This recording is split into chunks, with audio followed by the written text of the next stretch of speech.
2. 대부분의 생애들.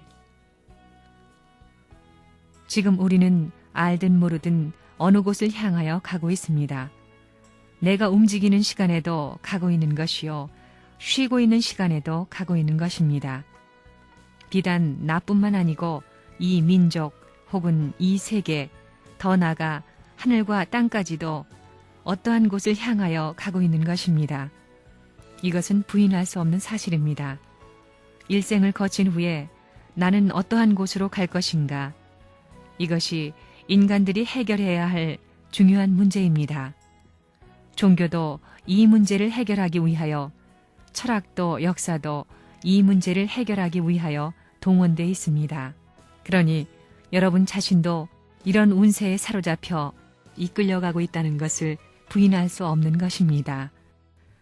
그러면 어차피 가야 할 내 자신이라 할진대 이 몸은 어디로 가려고 하고 이 마음은 어디로 가려고 하느냐, 또 이 생명은 어디를 향하여 기울어지고 있으며 내 심정은 어디로 가려고 하는가, 내 소원 혹은 소망과 이념은 어디로 가려고 하는가. 이 문제를 해결하지 못한다 할지라도 우리는 어차피 가야 할 운명에 놓여 있는 것입니다. 우리가 살다 죽는 날, 이 몸은 흙에 묻힘으로써 끝날 것입니다. 그러면 몸이 묻히는 그날, 이 마음도, 이 생명도, 이 심정도, 이 이념도 혹은 소원까지도 같이 묻혀버리고 말 것인가. 여기에 내용과 해결점과 확실한 목적관을 제시해 놓아야 합니다. 그래서 가는 걸음을 붙잡아 놓고 움직이는 마음과 기울어지는 심정을 막아놓고 너는 어디로 가느냐, 이것을 물어보고 이것을 해결하기 위해서 싸워 나오는 사람들이 성현 현철이요, 수많은 도주들입니다.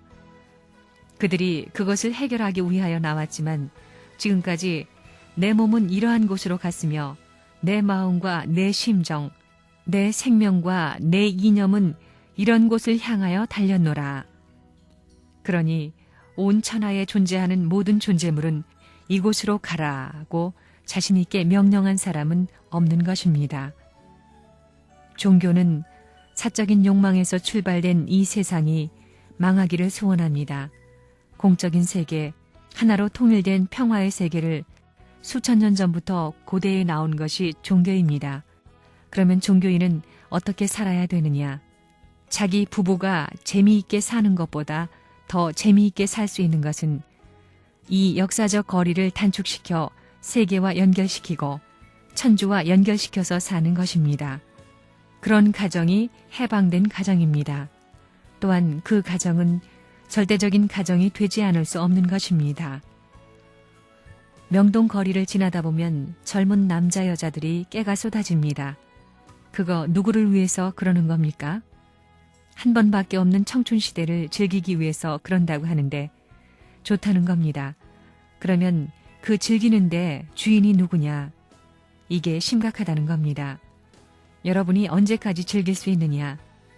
20대부터 즐겨 60, 70, 80살이 지나가게 되면 즐길 수도 없다는 것입니다.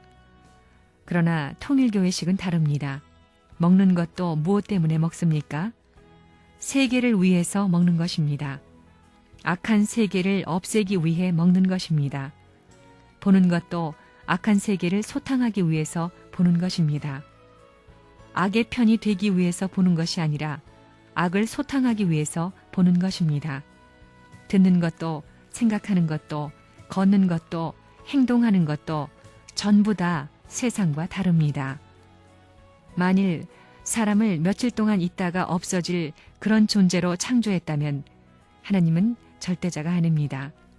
하나님은 인간을 영원히 보고 싶고 또 보고 싶은 귀한 존재로 창조했다는 것입니다.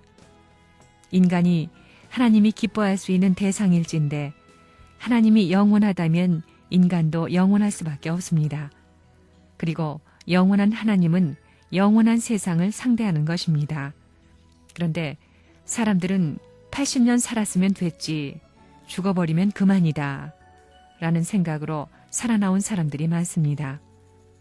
그러나 역사 노정을 통해 생각을 깊게 하는 사람들은 어떻게 하면 사람이 죽지 않고 영생할 수 있을 것인가?